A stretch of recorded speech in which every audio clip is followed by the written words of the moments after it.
दोस्तों, आज हम इतिहास पर नजर डालेंगे कि आखिर ईरान, इजराइल और अमेरिका के बीच इतनी तल्खी क्यों हुआ कि आपस में दुश्मनी तक पैदा हो गया।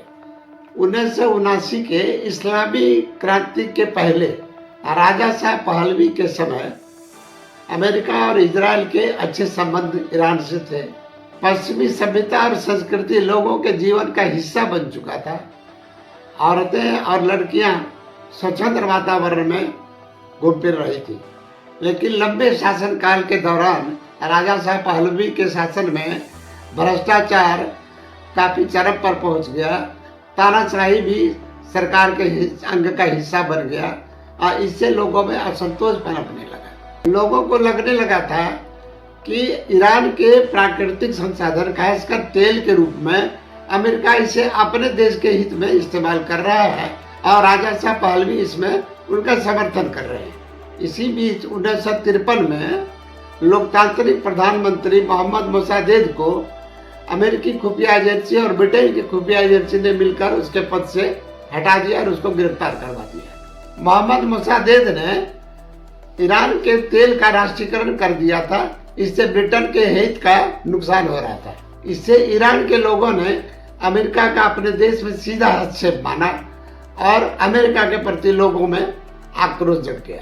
मोसादेद के हटने से राजा शाह पहलवी का शासन पर पकड़ मजबूत हो गया, लेकिन जनता में राजा शाह पहलवी की जो छवि थी वो और खराब हो गया। 1 अप्रैल 1979 को आयतुल्लाह रुहुल्लाह खुमैनी के नेतृत्व में इस्लाम क्रांति का उदय हुआ और पहलवी शासन का अंत हो गया। देश में 30 और 31 मार्च को राष्ट्रव्यापी सर्वेक्षण हुआ, जिसमें 98.2% लोगों ने इस्लामी गणराज्य स्थापना के लिए मतदान किया। इस तरह आयतुल्लाह रुहुल्लाह खुमैनी के नेतृत्व में एक इस्लामी गणराज्य की स्थापना हुआ और राजशाही का अंत हो गया। संयोग देखिए, राजा शाह पहलवी ने 1964 में खुमैनी को देश निकाला का आदेश दिया था। आज वही खुमैनी ईरान का शासक बन के बैठा हुआ था। ईरान में अब पश्चिमी सभ्यता, संस्कृति और विचारधारा पर पूर्ण रूप से रोक लगा दिया गया था और स्त्रियों और लड़कियों के लिए पर्दा प्रथा चालू कर दिया गया। ईरान में अब इस्लामिक तौर तरीकों से शासन शुरू हो चुका था। इसी बीच 4 नवंबर 1979 को इस्लामिक समर्थक ईरानी छात्रों ने अमेरिका के दूतावास पर हमला कर दिया और 66 लोगों को बंधक बना लिया। बाद में 14 लोगों को छोड़ दिया गया और 52 लोगों को 444 दिनों तक बंधक बना के रखा। तत्कालीन राष्ट्रपति जिमी कार्टर के लाख प्रयास के बावजूद भी वे इन बंधकों को नहीं छुड़ा पाए। जब रोनाल्ड रीगन राष्ट्रपति बन के आए, तब 20 जनवरी 1981 को इन बंधकों को रिहा कर दिया गया। इस घटना ने ईरान और अमेरिका के बीच के संबंध को काफी खराब कर दिया। इस्लामिक क्रांति के तुरंत बाद ही ईरान ने तेहरान में स्थित इजरायली दूतावास को जबरन बंद कर दिया और इसे फिलिस्तीन लिबरेशन ऑर्गेनाइजेशन को सौंप दिया। ईरान इजराइल को शुरू से ही मान्यता नहीं देता था, क्योंकि उसका मानना था कि इजराइल ने मुस्लिम देशों के जमीन को हड़प के अपना देश बनाया है। आयतुल्लाह खुमैनी अमेरिका को ग्रेट सैटन और इजराइल को लिटिल सैटन करके बुलाता था। ईरान इजराइल को समूल नष्ट करना चाहता था। ये उसके विचारधारा में ही शामिल था। इसके लिए ईरान ने हमास, हिजबुल्लाह और हुती जैसे अतिवादी संगठन को बनाया और उसे पाला पोसा। साथ ही अपने परमाणु कार्यक्रम को भी इन्होंने शुरू किया। इजराइल इसे अपने अस्तित्व के लिए खतरा मानता था और ये स्वाभाविक भी था। 1980 से 88 के बीच ईरान और इराक के बीच जो विध्वंसकारी युद्ध चला, उसमें अमेरिका ने इराक का खुलकर साथ दिया। अमेरिका ने इराक को खुफिया और सैन्य सहायता मुहैया कराया। अमेरिकी नौसेना ने फारस की खाड़ी में जहाजों के सुरक्षा के लिए सैन्य हस्तक्षेप किया, जिससे अमेरिका और ईरान के बीच सीधी टक्कर हुई। 1988 में संयुक्त राष्ट्र की मध्यस्थता के कारण इस युद्ध का समापन हुआ, लेकिन इस युद्ध में दोनों तरफ से तकरीबन 10 लाख लोगों की मृत्यु हुई, जिसमें आम नागरिक और सैनिक भी शामिल थे। इस युद्ध ने ईरान और अमेरिका के बीच की दुश्मनी को और बढ़ा दिया। वर्तमान युद्ध की शुरुआत 7 अक्टूबर 2023 को तब हुआ जब हमास ने इजराइल पर हमला कर दिया।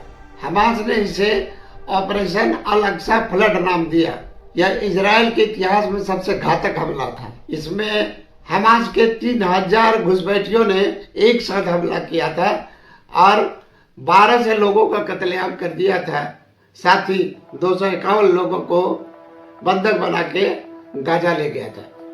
हमले के जवाब में इजराइल ने युद्ध की घोषणा कर दिया। इसे ऑपरेशन आयरन स्वॉर्ड्स नाम दिया। कुछ दिनों बाद ही इस युद्ध में हिजबुल्लाह ने भी हिस्सा लिया और हवाई हमला शुरू कर दिया।